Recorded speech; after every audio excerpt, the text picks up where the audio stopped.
10 دنوں میں 10 بڑی فضیلتیں۔ ذوالحجہ کا پہلا عشرہ بہت ہی بابرکات ایام ہیں۔ ذوالحجہ کے مہینے کی بہت زیادہ فضیلت بیان کی گئی ہے۔ خصوصی طور پر اس مہینے کے شروع کے 10 دنوں کی بڑی بزرگی بیان کی گئی ہے۔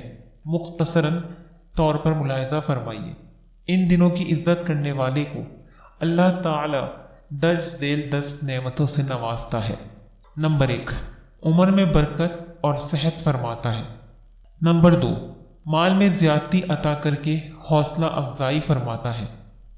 نمبر 3، اہل و عیال کی حفاظت کر کے حوصلہ افزائی فرماتا ہے۔ نمبر 4، گناہوں کا کفارہ عطا فرماتا ہے۔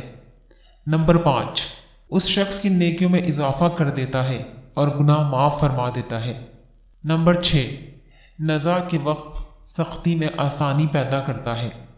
نمبر 7، ظلمت میں روشنی عطا فرماتا ہے۔ نمبر 8، نیکیوں کے اجر کا پلڑا بھاری کرتا ہے۔ نمبر 9، جہنم سے نجات عطا فرماتا ہے۔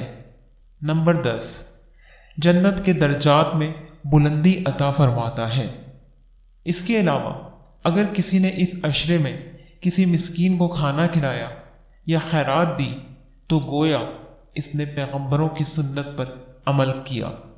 مصروف حضرات خواتین کے لیے عشرہ ذوالحجہ سے فائدہ اٹھانے کا آسان دستور العمل۔ اگر وقت کی قلت یا گھریلو اور کاروباری ذمہ داریوں کی بنا پر زیادہ وقت عبادات کو نہ دے سکیں تب بھی مندرجہ ذیل اعمال کے اہتمام سے انشاءاللہ اس عشرے کی برکات کسی حد تک حاصل کی جا سکتی ہیں۔ 5 وقت با جماعت نمازوں کا اہتمام کریں۔ خواتین گھر میں اول وقت میں ادا کریں۔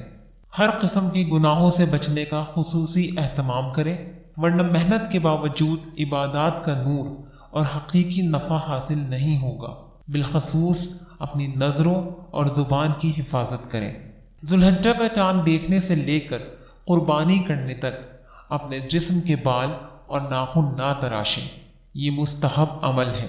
فرض نمازوں کے بعد تسبیح فاطمہ 33 بار سبحان اللہ، 33 بار الحمدللہ اور 34 بار اللہ اکبر۔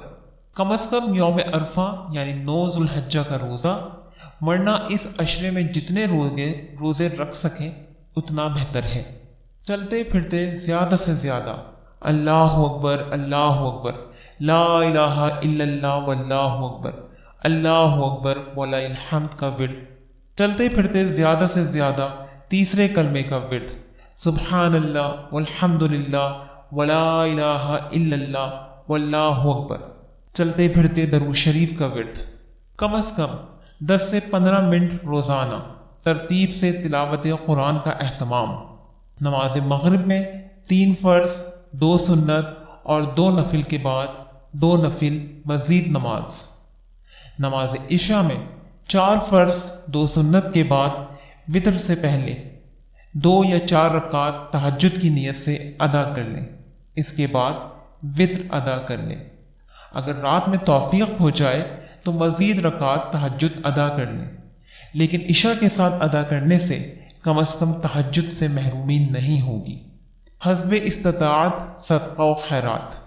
رات کو سونے سے پہلے تسبیح فاطمہ، درود شریف، استغفار اور دعا کا اہتمام کریں، اور سب سے بڑھ کر کوشش کریں کہ اپنی زبان یا کسی عمل سے کسی دوسرے کو ادنا تکلیف بھی نہ پہنچے، اور اگر پہنچ جائے تو معافی مانگنے میں دیر نہ کریں۔